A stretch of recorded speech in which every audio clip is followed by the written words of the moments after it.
Initialement prévues du 24 juillet au 9 août 2020, les 32e Olympiades de l'ère moderne du 23 juillet au 8 août 2021. Un décalage dû à la crise sanitaire qui frappe le monde depuis le début de cette année du fait du coronavirus. Alors que les athlètes se sont préparés depuis de longs mois pour s'affronter et glaner des médailles, ils devront encore patienter 1 an. Le temps que la situation redevienne normale et que la vie reprenne son cours de plus belle. Tokyo, ville du Japon hôte de ces Jeux Olympiques, s'était parée de ses plus beaux atouts pour accueillir le monde entier. Elle aussi devra attendre jusqu'en juillet 2021. Tout le monde est bien conscient que la situation actuelle n'est pas le fait d'un quelconque individu. Un virus oblige les hommes à changer leurs habitudes et met à mal tous les secteurs d'activité. Et le sport fait partie des domaines les plus touchés par la pandémie. La Covid-19 a contraint le Comité international olympique à modifier son agenda. Conséquence, les acteurs du sport doivent revoir leurs plans.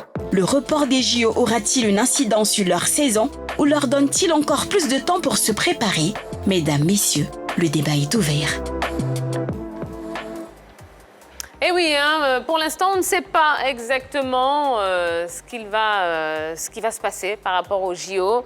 Report, annulation, on vous en parlait il y a quelques jours dans la grande team. Alors justement, le report des Jeux Olympiques peut-il impacter la saison des athlètes? Oui ou non, en utilisant les ardoises et vous également à la maison en allant sur la page Facebook de la 3.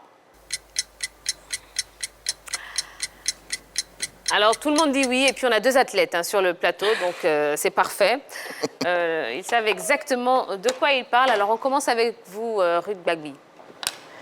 Alors, je dis oui parce que, voilà, on se prépare. Dans votre élément, vous avez dit quelques mois. Non, on se prépare pendant 4 ans. Ouais.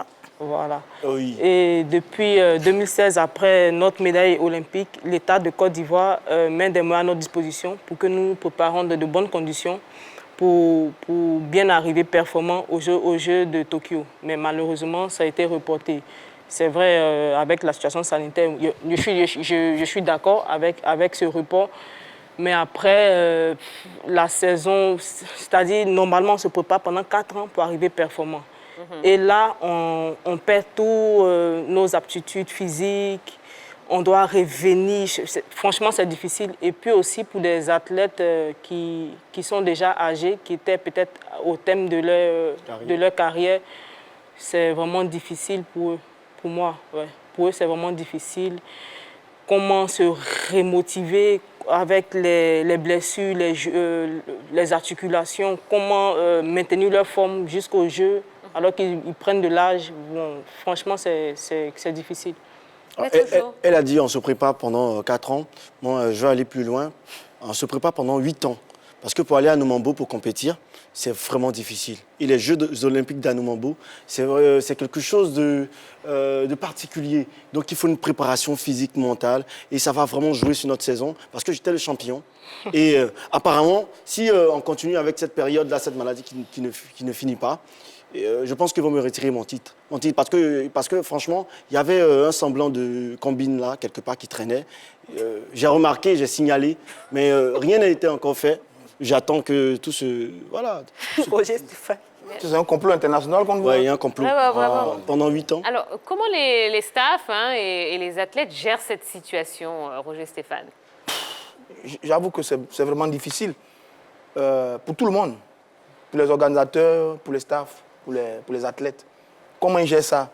C'est les petites préparations. Comme dit la championne, on maintient la forme, on essaie de garder le rythme un temps soit peu. On reste en contact avec les préparateurs, avec les coéquipiers. On revit la compétition dans sa tête à plusieurs reprises.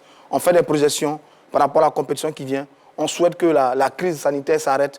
Enfin bref, il y a une vraie préparation psychologique et mentale qui est faite au niveau des différents athlètes pour pouvoir tenir le coup dans un contexte assez difficile. Parce que les Jeux olympiques, c'est important pour un athlète. C'est le rendez-vous de toute une vie. Alors, voilà, justement, qu'est-ce que ça représente des Jeux olympiques quand on est athlète? Je sais pas, je peux dire que c'est le sommet des compétitions, en fait. C'est-à-dire même, ne serait-ce que pour se qualifier, vous voyez comment les gens se battent, c'est vraiment énorme. Pour moi, c'est le sommet et on se donne à fond, on donne tout. Et aujourd'hui, souvent, tu dors, tu te réveilles. Lorsque tu regardes dans le miroir, tu vois comment les joues sont enflées. Donc, on prend du poids, alors que notre sport, c'est un sport de catégorie de poids. Donc, on ne doit pas dépasser notre catégorie. Donc, c'est vraiment difficile.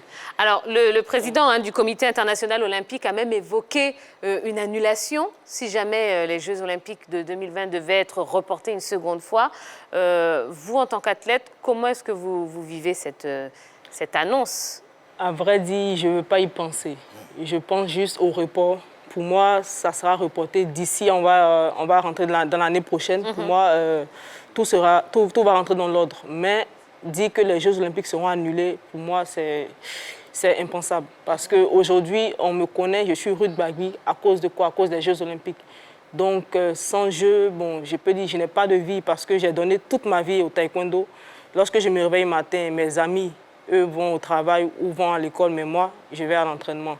Donc, pendant 4 ans, j'ai tout donné. Oui.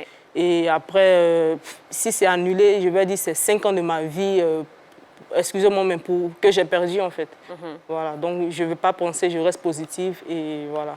C'est vrai, cette annulation-là ressemble à une catastrophe parce qu'on pense déjà à nos athlètes ivoiriens et à tous ces athlètes-là qui déjà vivent une ascension dans leur sport. On a Ruth Gbagbi qui se préparait véritablement pour les JO de Tokyo. On a aussi ces athlètes-là qui sont en fin de carrière, qui vivaient bien évidemment, qui espéraient bien évidemment, qui voulaient terminer en beauté avec les Jeux olympiques de Tokyo. Bon, si on part sur la notion d'une annulation des Jeux olympiques de Tokyo, je pense que là, ça frôle la catastrophe. Voilà. C'est ça.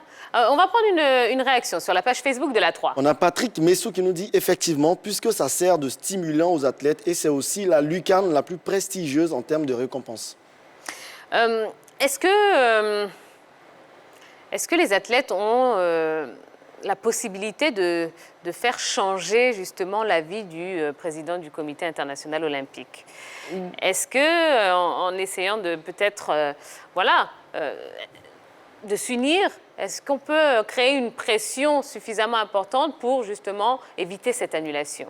Oui, je pense parce que déjà au sein du Comité international olympique, il y a une section d'athlètes, un comité d'athlètes. Donc je pense que si vraiment on n'est pas d'accord, je pense qu'on a une voix quand même à donner. Donc j'espère qu'on va... Voilà, je sais pas. Ça va être un coup d'épée dans la mer. Parce que les athlètes, comment ils vont faire? Ils compétissent quand il y a compétition. Si le pays organisateur est dans l'impossibilité d'organiser la compétition, on ne pourra pas faire autrement. Si le Comité international olympique estime qu'il n'a pas toutes les cartes en main pour organiser la compétition, on ne pourra pas faire autrement. Je veux dire, c'est une grosse déception, une grande frustration. C'est un grand rendez-vous manqué. Préparation longue, difficile, mais qui ne servira à rien. Il n'y a pas eu de titre cette saison. Oui, c'est vrai, c'est ainsi, mais les joueurs n'auront pas vraiment ce pouvoir-là pour influencer le CIO ou bien même le Japon pour revenir au cas où il y aurait une annulation par rapport à l'organisation de la compétition. Mais ils vont être frustrés comme ça, mais ça va être difficile pour eux. Il n'existe aucune solution pour que les Jeux se tiennent quand même en 2021, malgré la pandémie du coronavirus? Bon, la situation qu'on pourrait envisager, c'est déjà de délocaliser les JO de Tokyo à un autre pays qui voudrait bien évidemment accepter cette organisation-là. Parce que c'est le pays qui refuse que cette compétition-là puisse se tenir suite au coronavirus. Donc si cette compétition ou si les JO trouvent un autre pays d'accueil pour l'organisation, je pense qu'on pourra bien évidemment... Où Yellow, la Covid est partout. Mais justement, c'est pourquoi j'ai dit si un pays acceptait de... Et d'ailleurs, les Jeux olympiques, quand le baron Pierre de Coubertin donnait le ton de la création de l'événement, il a dit que les Jeux olympiques, l'essentiel n'est pas de gagner, mais c'est de participer. Donc c'est une fête populaire, c'est une fête mondiale. Au-delà du sport, au-delà de la compétition, il y a ce brassage culturel, cette rencontre des peuples. Et les Jeux olympiques, il y a du peuple, il y a du monde. Or, avec la Covid, il ne faut pas du peuple, il ne faut pas du monde. Donc c'est vraiment compliqué. Je dis la solution, je ne la vois pas. Est-ce qu'on peut faire des JO sans public, sans monde, sans spectateurs? Ça, est-ce que c'est possible? alors là, ce ne sera plus l'esprit Jeux Olympiques, ça va devenir une compétition. Mais Roger, c'est pas vous dites que la Covid est partout. Pourtant, il y a des championnats qui pensent à reprendre, il y a des championnats qui reprennent. C'est pour dire qu'il y a des compétitions qui peuvent bien évidemment se passer. Sauf qu'on n'aura pas le grand public, on n'aura pas le spectacle qu'il faut. Maintenant, vu la citation que vous avez dit, l'essentiel, c'est de participer. Est-ce qu'on veut participer ou est-ce qu'on veut des acclamations du public? Alors, Ruth, non, on ne va pas rentrer dans un dialogue. Ruth, vous imaginez des Jeux Olympiques sans public, par exemple? Déjà, pour moi, l'état d'esprit même des Jeux ne sera pas là, en fait. Parce que normalement, lorsqu'on se voit, on se salue, même lorsqu'on combat, en fait, c'est vrai, on va en bataille, mais après, il y a toute une harmonie, voilà, on partage beaucoup de choses. Partager l'argent aussi, parce que c'est très important. Mais si après... on a peur, on est dans la crainte de tomber malade. Bon, après, l'esprit ne sera pas là pour moi. C'est vrai que c'est de participer, mais il faut participer dans de bonnes conditions aussi. C'est ça.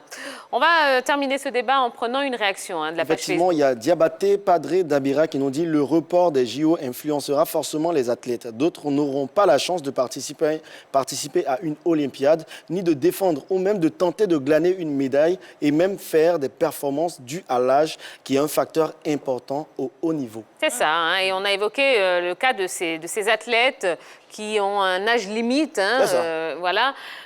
Comment ça va se passer dans leur cas? Bon, je pense que ce sont des questions qui seront quand même évoquées par le Comité international olympique. Nous, on n'a pas de réponse à vous communiquer pour l'instant. La seule bonne nouvelle pour certains, c'est qu'il y a des records qui vont durer plus longtemps. C'est bien ça, Ruth? Effectivement. Parce qu'ils ne seront pas battus à la prochaine compétition, donc il y a des records qui vont durer plus longtemps. Bon, ça au moins, ça peut être une bonne note pour certains athlètes. Consolation. Allez, les résultats du sondage. On vous posait cette question. Le report des Jeux Olympiques peut-il impacter la saison des athlètes? Vous avez répondu oui à 84%, non à 16%. Mais oui, voilà, ça semblait assez quand même évident, hein, évidemment. Allez, bon, Ruth, on va s'amuser un petit peu. Ça y est, on a été assez sérieux là pendant toute l'émission. Il n'y a pas de souci. Allez, c'est l'heure de la déconnade.